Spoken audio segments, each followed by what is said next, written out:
এই কোরআনের ভিতরে আল্লাহ নেতার বৈশিষ্ট্য তুলে ধরেছেন। নেতা নিয়ে কি আলোচনা হবে? নেতার বৈশিষ্ট্য রাব্বুল আলামিন তুলে ধরেছেন।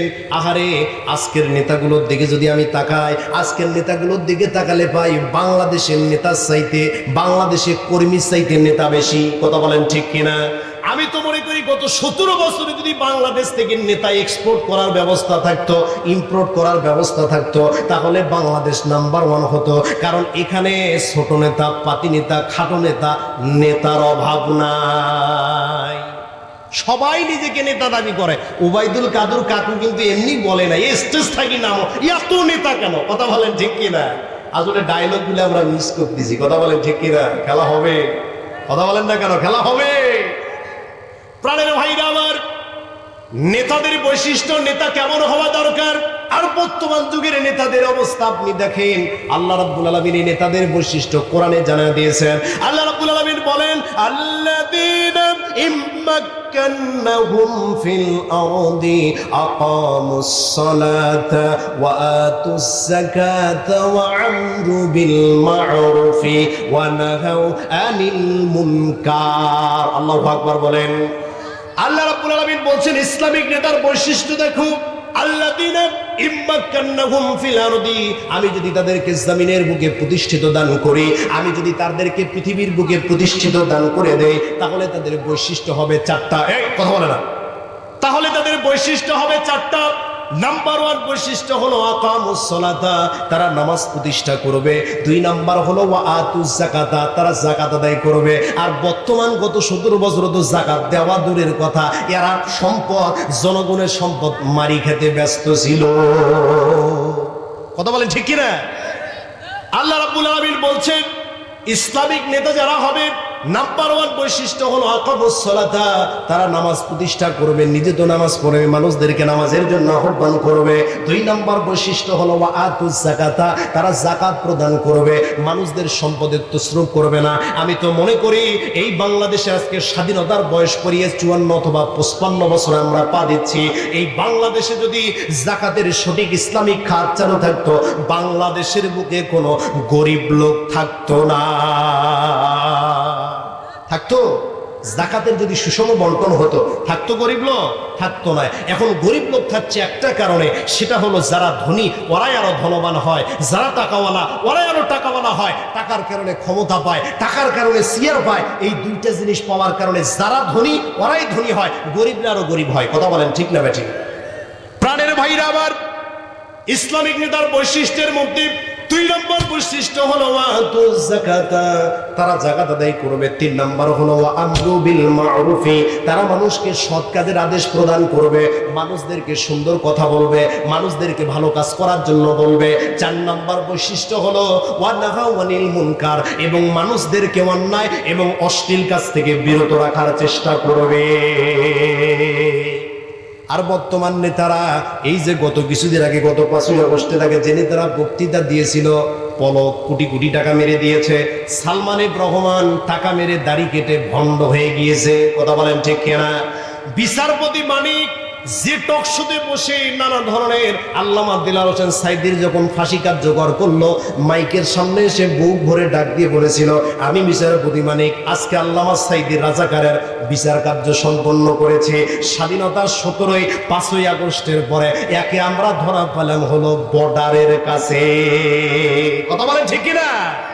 প্রাণের ভাইরা আমার, শুধুমাত্র তাই নয়, বাংলাদেশের নেতাদের অবস্থা পর্যালোচনা করলে যারা কত 17 বছরে ক্ষমতায় ছিল, ক্ষমতায় থাকার পর এরা এমন মনে করলো এই ক্ষমতা মনে হয় স্থায়িত্ব ক্ষমতা, এই ক্ষমতা ছেড়ে আমাদেরকে মনে হয় যাওয়া লাগবে না, 2041 সাল পর্যন্ত থাকবো, এই লেকচার তারা দিয়েছিল। কথা বলেন ঠিক কিনা? কিন্তু 2024-এ ওয়াল উইকেট। কথা বলেন ঠিক কিনা? প্রাণের ভাইরা আমার, এরা জনগণের সম্পদ তছরূপ করেছে, এতিমের হক মেরেছে। একটা প্রজেক্ট থেকে, একটা পদ্মা সেতুর নাম নিয়ে কত যে কোটি টাকা আত্মসাৎ করেছে, হিসাব এখন দেখা যায় যে এই পদ্মা সেতুতে যত টাকা খরচ হয়েছে, এর মতো আরো 3টে পদ্মা সেতু বাংলাদেশে হতো। কথা বলেন ঠিক কিনা? ঠিক প্রাণের ভাইরা আমার, এই জন্য নেতাদের অবস্থা বড়ই খারাপ। এই নেতাদের অবস্থা দেখলে নিজের চোখের ভিতরে পানি চলে আসে। ওরা করলো দুর্নীতি, আর আজকে আমাদের করা লাগে কষ্ট। কথা বলেন ঠিক কিনা?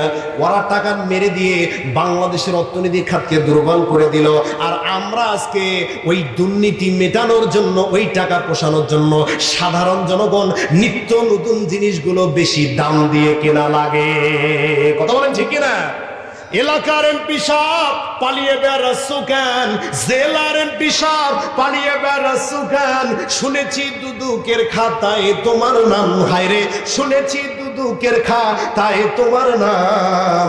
আগে কি সুন্দর দিন কাটাইতাম আমরা, আগে কি সুন্দর দিন কাটাইতাম।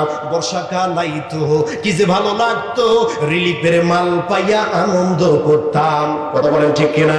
বর্ষাকাল আইতো কি যে ভালো লাগতো, রিলিফের মাল পাইয়া আনন্দ করতাম। কিছু মাল বিলায়া ভিডিও করিয়া, কিছু মাল বিলায়া ভিডিও করিয়া বাকি মাল দিয়াই আমার গুদাম ভরাইতাম। হায়রে, বাকি মাল দিয়াই আমার পেটটা ভরাইতাম। আগে কি সুন্দর দিন কাটাইতাম আমরা, আগে কি সুন্দর দিন কাটাইতাম। ঠিক? জোরে বলেন ঠিক?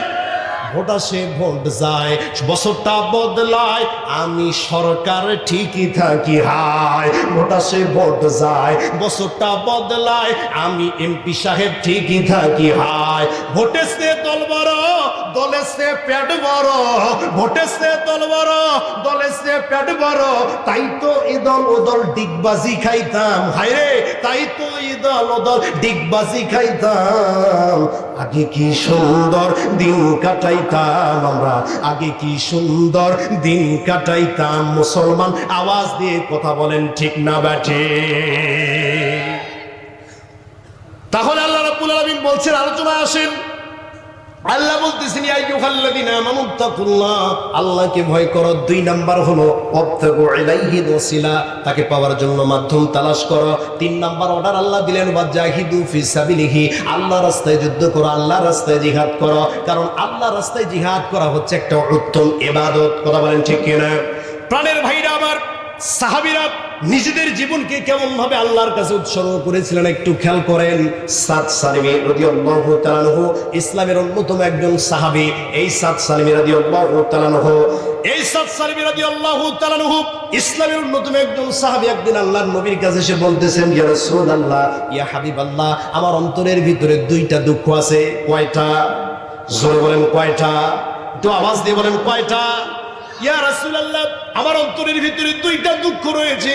আপনি যদি বলতেন তাহলে আমার দুঃখগুলো আপনার কাছে বলতাম। ডাক দিয়ে বলেন, বলো বলো, কি দুঃখ তোমার অন্তরের ভিতরে? বলে, ইয়া রাসূলুল্লাহ, নাম্বার 1 দুঃখ হলো আমি যে আমার যে চেহারা অত্যন্ত কালো, কুচকুচে কালো চেহারা, এই কালো চেহারা হওয়ার কারণে ইয়া রাসূলুল্লাহ আমি সুন্দর হওয়ার কারণে আমার মনের ভিতরে সংশয় আসে। ইয়া রাসূলুল্লাহ, আমি কি এই কালো চেহারা নিয়ে জান্নাতে যেতে পারবো কিনা? আল্লাহ নবী বললেন, সাহাবীটা তুমি কি ধরনের কথা বলো? কালো চেহারা নিয়ে কেন জান্নাতে যেতে পারবা? আল্লাহ রাব্বুল আলামিন জান্নাতে যাবার জন্য সুন্দর চেহারা সত্য দেয় নাই, আল্লাহ রাব্বুল আলামিন সত্য দিয়েছেন, ওয়াবাশশিরিল লাযিনা আমানু ওয়া আমিলুস সলিহাত। হে রাসূল, আপনি সুসংবাদ দেন ওই লোকদেরকে যারা ঈমান এনেছে এবং আমলে সলেহা করেছে, আল্লাহ রাব্বুল আলামিন তাদের জন্যই জান্নাতটাকে রেখে দিয়েছে।